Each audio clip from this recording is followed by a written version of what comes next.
What's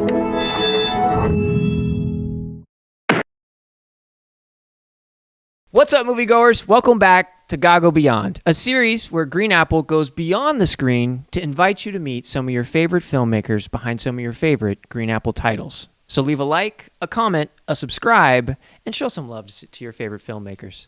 I'm Jared, and today we're going to be going behind the scenes with Patrick Cutler from Redgate.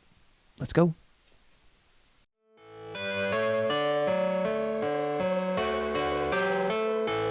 Redgate is about true stories of alien sightings, UFOs, and horrific murders that happened outside of this small western Montana town in an area known as Redgate.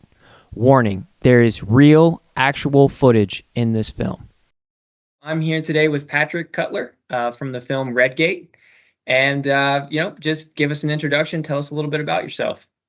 I'm from Western Montana. I grew up here, spent some time in Alaska, but I'm a filmmaker, been an independent filmmaker for many years now, and spent last couple of years investigating Redgate and all these crazy happenings up there, from paranormal activity to UFO activity to gruesome murders that are unexplained to this day, cattle mutilations, all these crazy things happening in this bizarre area that goes back. Yeah, almost like 100 years, I would say. It's been going on for a long time, and it's been crazy. Yeah. Yeah, I mean, this film is a wild ride. I mean, it's a blend of documentary, sci-fi, horror. It can call to mind some other titles, but there's nothing that really has such strong roots and connections to reality like Redgate does. Just kind of take us into that rabbit hole. Like, where did the story originate with you, and how did it grow? So where it originated with me and where I kind of got the idea to start on this project is I wanted to do a horror movie because we do a lot of comedy, me and my brother, but I want to do a horror movie because we hadn't done one in a long time, and the one we did failed completely. But I started thinking about Redgate. I thought about it for several years, and what the story is, when we were kids growing up behind a campfire, we'd sit around and everybody would tell the local urban legend and whatever. And when I was a kid growing up, I was told that it was true. It was, urban legend's like a mix between reality and fiction. And the story we grew up with, late at night around the campfire in the mountains is a guy had a homestead up in this area where there used to be a mining town up there in the mountains. And the guy came home to his homestead one day and took an axe and chopped up his wife and two kids. And then the next day, people in town said they saw him outside his homestead painting his gate red with their blood. And yeah, that's where it started. So that's where it started. And I wanted to do the film changed a lot. I've spent a lot of time going back and forth on ideas. I wanted to do something like a Texas Chainsaw type massacre originally, where they go up to the homestead, it's empty, and there's just a bunch of freaks that live there, or something like that. And then it blossomed into something else and something else. And then when I started, it came to I'd done so much research on it that I found out that story is actually true, and people have tried to cover it up, so it's hard to really know what actually happened. But there's people that tell stories from years ago where they actually, the gates up there, because there's a bunch of ranch and cattle and stuff, they actually turned the gates from red to green because nobody wanted to be associated with it. Wow. Yeah.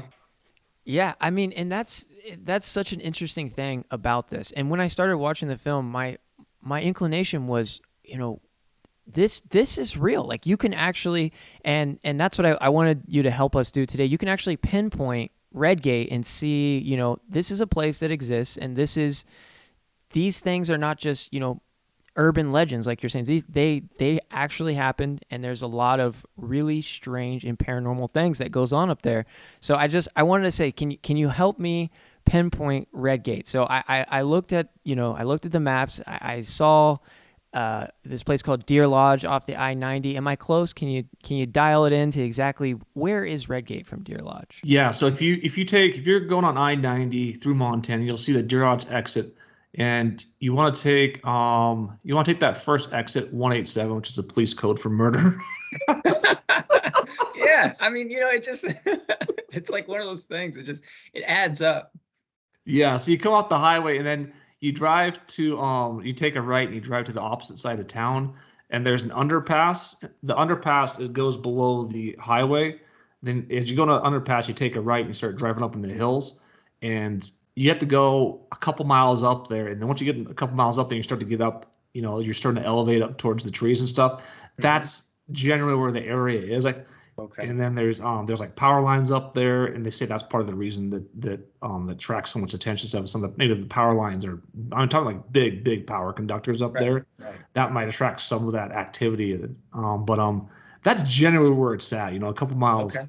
outside of town. Yeah. Okay. All right. Yeah. I mean, that's the really cool thing that hit home for me about the film is that this is a place I can go and see a satellite view of, or if I lived close, go in person. And this is where these events took place. And so if you had, I don't know when you were making the film or when you were researching it, was there anything like a theory that came up, like why all the strange activity specifically in this area? I know you mentioned the power lines or things like, but in the film they talked a little bit about something that happened with the Native Americans, or maybe if Yeah. you could. So yeah, there's a lot that go on. I'll start back. I actually had like a document made a while back that I Okay. tracked everything from the different dates or whatever, but I actually kind of memorized it, so I'll just do it off my head. But There you go. it really goes back to and this is around the country, but there's these cattle mutilations in the area, and when they talk about these bizarre cattle mutilations, it's like the cows are completely gutted, taken their blood's drained, everything, and there's no big mark. It's just like a little hole where it's like, well, who could possibly have done this? Because there's no markings or it's really bizarre. They always blame that on like ET or extraterrestrial type happenings, that aliens might have done. They just had no explanation. Those started happening like I think back in like the 20s or something like that. But then yeah, it kind of escalated over the years to a lot of different things. But you go back to the Indian burial ground situation. And that's where I came across that as I was researching the history of Deer Lodge. And these settlers came in and they had settled above Deer Lodge, this place called Garrison, and they settled there for a while, and then they went back to Oregon where their family was from. And down below in the valley from Garrison is where Deer Lodge is at. And that's where these people, they're Métis people, they're half Native American, half European. And these Native Americans, like, basically had settled there on this fork, and they're hunters and gatherers and stuff like that. Like it's called Spanish Fork, and they basically had settled in the valley, and they had been there for a while, for years and everything else. And then these settlers from Oregon come back and they take over the entire valley, and the Métis people just kind of disappear off the history books, which is kind of bizarre. Because if you look it up, they don't really explain where did they go, what did they do. Right. Yeah. It's They just had a missing information. Yeah, they had settled there. They had established themselves there. They were established there. So it's really bizarre. So there's theories that back then there's so many different like Indian massacres and things of that nature that the settlers from Oregon came back, massacred them, and then just took over the valley.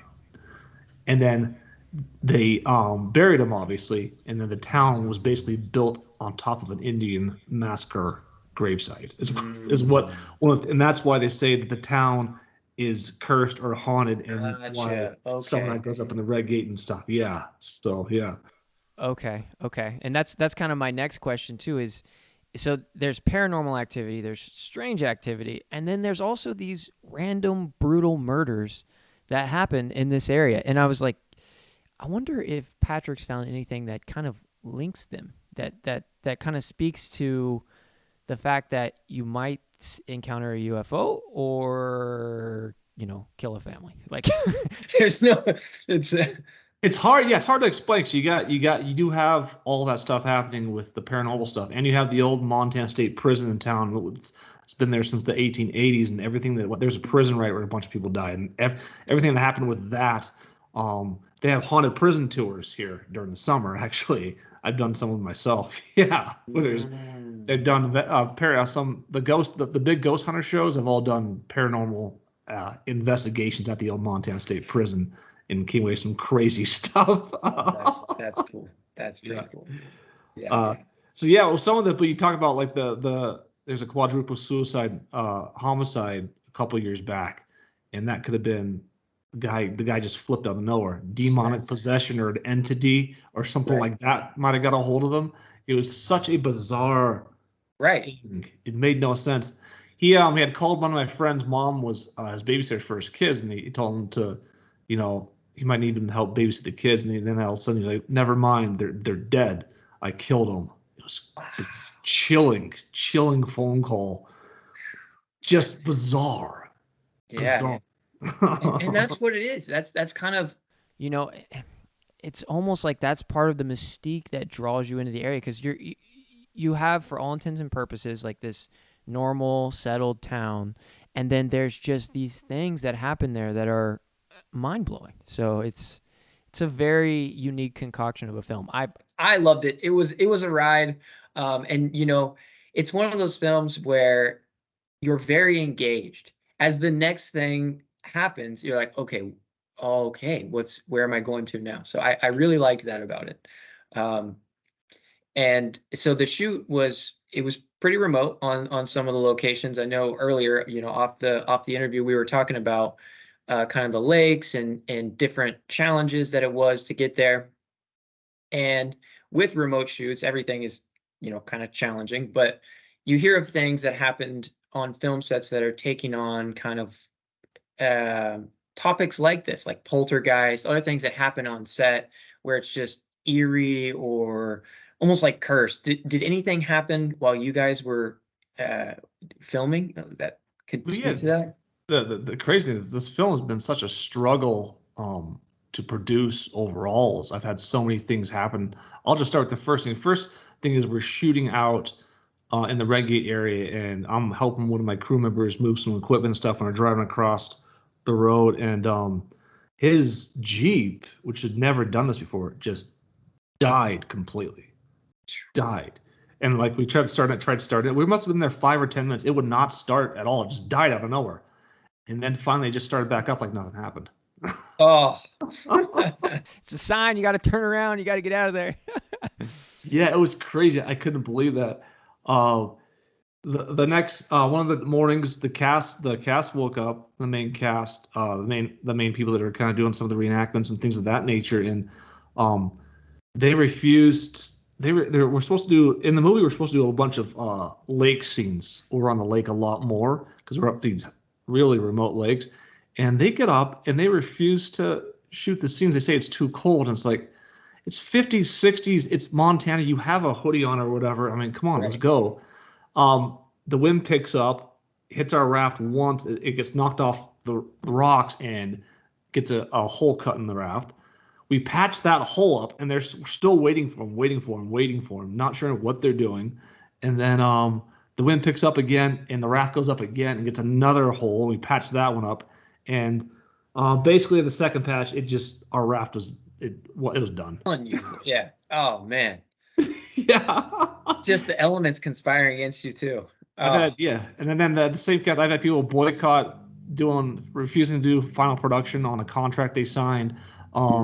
Post-production stuff. I've had a lot of people come after me for different, just bizarre reasons, just to almost like try to prevent the film from getting released. It's just weird stuff, constant weird stuff. Been followed before by random black cars when we were doing up some of our alien investigation stuff, almost like people heard of like the Men in Black, that sort of thing has happened a couple times. Sometimes I'd see a car out front and it'd disappear, and it's just weird stuff. Right. Stuff that wasn't happening to you before you got into this film. Yeah. Right. Yeah. Yeah. The deeper it got, the more crazier it got. Yeah. Yeah. I mean, and you hear cases like that, and it's interesting. It always piques the interest because you're like, what is there to it? You got to know. What is the thing that is happening where people don't want this to get out there to the masses? Like, what is going on here? Because it's just like every single time I think, okay, we're good. No, something else happens. Something else happens. Right. You get pulled in. Yeah. Yeah. And speaking of, something else, and this might not be okay. So let's say I felt like the movie was just kind of an entrance to the rabbit hole. Like you say, something else happens, whether that be to, prevent the movie or to grow the movie, there's another sighting or there's something else that happens in the town. are there any updates now that you can share since it's 2023? Yeah, there's a lot. There's quite a few. I'm trying to think back since the movie came out, how many I have, but uh, man, the cops went up there one day. They found completely mutilated dogs hanging from trees. Yeah, hanging from trees in the Who's Redgate area. doing this? Yeah, it was like, wow. and they marked it off as pet owners getting rid of their dogs. Like, no, did you see the dogs? Their ears were cut off. They're just gruesome Yeah. and hung from. Why are you hanging them from trees? Like, No pet owner is gonna do that. No pet owner in their right mind is gonna Even- be like, yeah, that's how I get rid of my dog, you know? yeah, even rural ranch hands or whatever, and there's some trailer type things out there, but not many. They Right. wouldn't even do that. They put it down a different way. And there's a vet. There's plenty of vet. There's 2 vet clinics here. They can Right. put it down, and it doesn't really cost you anything to put down a pet. It's just like, Right. Right. yeah, Yeah, that doesn't make sense. Yeah. yeah. There's been a couple other bizarre happenings. A guy, yeah, it was last, December. Another bizarre murder on a hit and run randomly out of nowhere.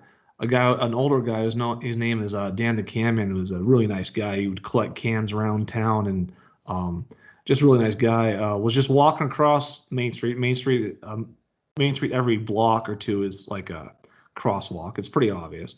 And someone just hit him and then took off run, lift him there just to die in the street. Yeah, just Man. bizarre. And then he came back and later confessed to it. He's probably going to prison now, but like stuff like that is like, yeah. There's been we had a creep show. We had 3 people leave our creep show, got in a wreck, all 3 died. Just like that's our haunted house that year. Man. No, this is what happened in our haunted house this year. So we had it at a funeral home. This was like 1 or 2 years ago, and the people didn't like the idea of us doing a haunted house at a funeral home. Some lady, I gotta send you the voicemail sometime. She leaves a blood curdling message on her message, so mad, talking about God, and she's like, the blood of all those people that go through that door to your haunted house is on your hands. Just weird. Three days later, the opening night. Yeah, 3 people left that, and maybe only 2 died, but they got in a car wreck, and 2 of them died. Wow. 2 or 3 died. I think actually maybe 3. Yeah, they died in a car wreck right after seeing the creep show. It's just like, Yeah, we need to track that lady down. yeah, it's like, Where did you? you put a curse? Look, you put a curse on Yeah. this thing, because funeral homes aren't really haunted because nobody really dies in them. You just have the body, Right. Yeah. Right. Yeah. But yeah, I just say bizarre stuff like that. It's just crazy stuff. Just It stuff is. that wouldn't happen in a small town. Yeah. It is, and Yeah, I was just gonna say, for the context of the viewers, what kind of population size are we dealing with here? Because you know what I mean. Like that'll set a good frame on it. It's all the population like inside the town's only like 2,000. right. If you do like around the town, you can get 3,000-4,000 maybe at this point, but like inside the town's only like 2,000 people. Yeah. My high school had more people in it than the town. So, and let me tell you, we didn't have that type of stuff happening. So that's just for some, some context. That's wild. Yeah, no, it's crazy, and there's so many stories, it's just crazy. Yeah. Yeah, man. I still wanted to pick up on, just some of the things about you as a filmmaker. Just anything that you're currently working on, and maybe tell people a little bit about some of your adventures outside of the film, just into the filmmaking realm. Yeah, I've been doing a lot of TikTok stuff. I've been doing a parody of Napoleon Dynamite, and yeah, you can see it behind me a little bit. This is my background for my TikTok live streaming. But Yeah, which, by the way, folks, if you have not seen his Napoleon impression on TikTok, go check that out because it is hilarious. It's pretty good.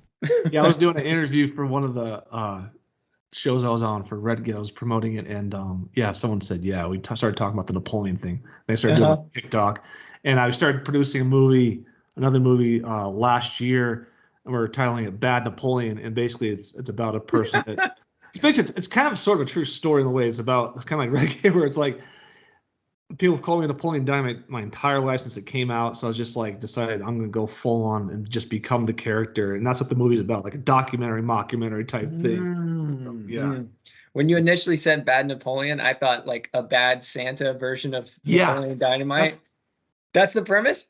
yeah, That's basically. freaking hilarious. Yeah, I love that so much. Yeah. borderline alcoholic. Yeah. Yeah. Oh, I love that. That'll be really good. Yeah, it's gonna be good. Yeah, we're still shooting that, and we have a bunch of big events coming up with that, and hopefully we'll wrap that up by like December and start editing on it. So it'd be cool.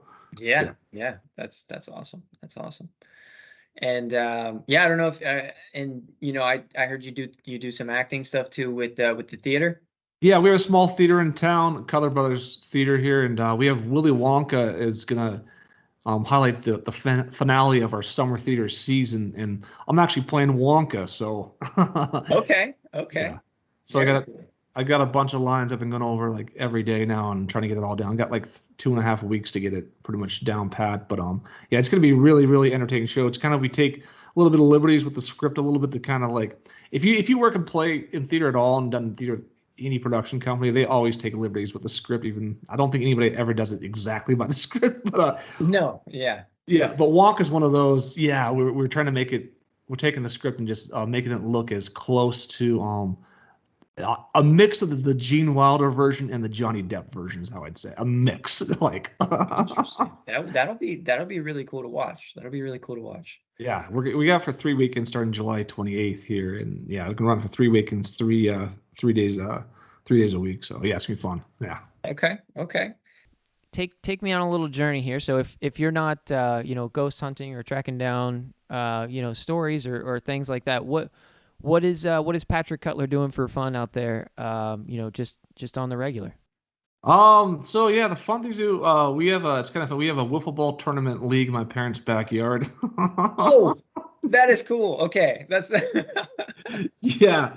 Oh, so we have like, I don't know, 6 or 7 or 8 different people that are in it, and we split up each other on the different. We have our different team combinations, and then we name each of our teams off of an MLB team. So like I'm on like the Pirates and the Rangers, and then yeah. So I have like 3 or 4 different teams, and someone else has like 3 or 4 different teams, and we just play each other. So that's a lot of fun at wiffle ball league. Yeah. Do you guys do like double a limb, like tournaments, or we do it. So we do like a 6-week regular season, and then and that's like 6 games a week or something. But it's 6 week, but spread out throughout several months. So like week 5 might take 2 or 3 weeks to play or something like that. So you just fit in games where you can, and then we do the top 4 teams make the winners bracket, and then the bottom 8 we do a losers league tournament, and the top 4 teams from the loser league make the regular bracket. So you have like, and then the regular bracket. So you have 2 tournaments at the end to decide the champion. So yeah. Oh, okay. And it starts like in April, and we stretch it all the way out to like October most years. Oh, okay. So you're still in it. What team's in the lead right now? It's the LA Angels are undefeated right now. Yeah. Wow. Okay. Okay. I put my money on the LA Angels. And then the Blue Jays haven't won a game, and the Twins are pretty bad. So. Almost mirroring real life. Yeah, but except for the Pirates, and maybe that's because I'm a Pirates fan. But the Pirates have won the World Series the last 2 years in our league. So. Okay. Yeah. Okay. But, yeah. I'm a big fan of the Pirates too. It's a good team. Yeah, they're fun. What was there anything when you were making the film that you couldn't fit in? I'm sure there were things that you had to mold it to make the story, but there must have been other things where like, yeah, how do we fit that in there because that happened and that's super strange. Was there anything like that or were you able to get it? Yeah, there were actually a lot of scenes cut from the movie, like a lot, because we adjusted a lot. So there was a lot of dialogue scenes in there. There's a couple more stories and some jokes and things like that we had in there. But there was also because of the raft situation, when our raft got destroyed, we had to ad lib on the fly and try to figure out how to get the movie shot on that last day. And the ending of the film is pretty much created. We created that on the spot pretty much, because like the film was supposed to. Well, I'll just say the film was supposed to have a big lake scene, and this crazy stuff on this lake, and all the stuff happened. And it was just like, yeah, that was the only thing, is like the lake scene. And there's a couple more stories and things that we would have probably had in the film. And then there's a lot of, yeah. Someday I'll have to release like the first cut of the film, and you can see it's radically different. And there's a lot of, I mean, people talk about a couple deleted scenes in some of those movies, but this one, like the first version of the film is radically different from the final version. I see. Yeah, I mean, stuff like that is awesome. Like viewers.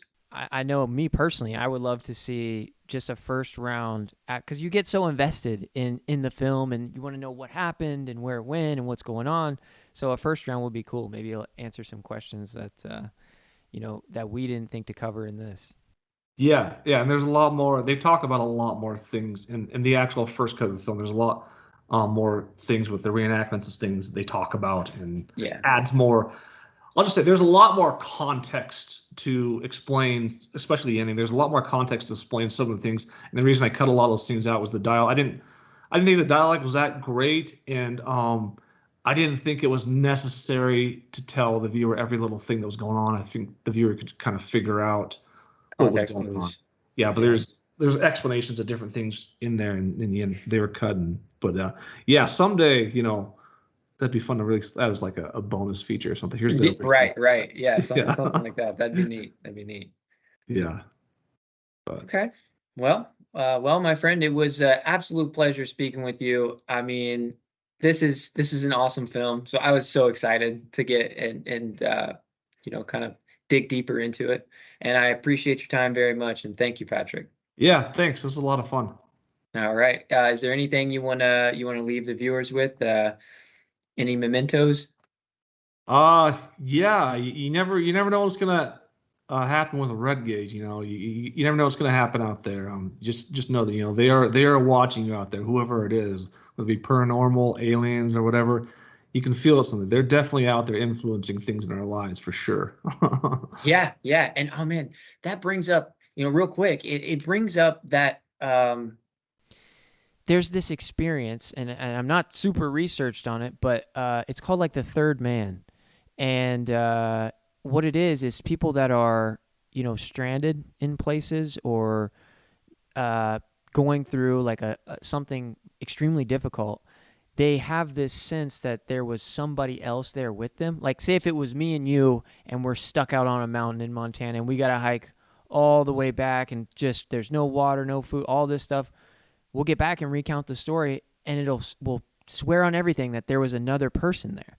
So, yeah. But there really wasn't. So I got it's called the third man. Yeah, it's called the third man sensation or theory or something. It's very, very interesting, but it's that feeling like somebody was with you, or that you were being watched or something.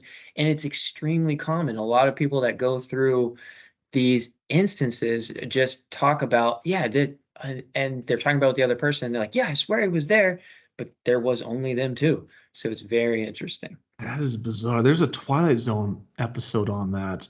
They wake up in the hospital and they're talking, and they're like, yeah, me, you, and Charlie. And Ikechino's like, there wasn't any Charlie. There is a Charlie.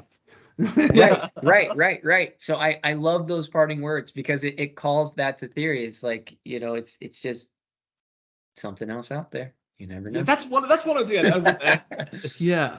I'd also add on the fact that I went deep into witchcraft and psychics and a lot of things, actually. So I went on the websites. That's a whole other topic, but I went all the way from witchcraft to voodoo to even messed around with like demonology and stuff. Wow, cool. Okay. And that was like during the post-production. I was trying to figure out a lot of things, because my buddy said, you should talk to a psychic and see what they have to say about it. And it's like, But yeah, there's a whole other realm of things out there that's just really interesting.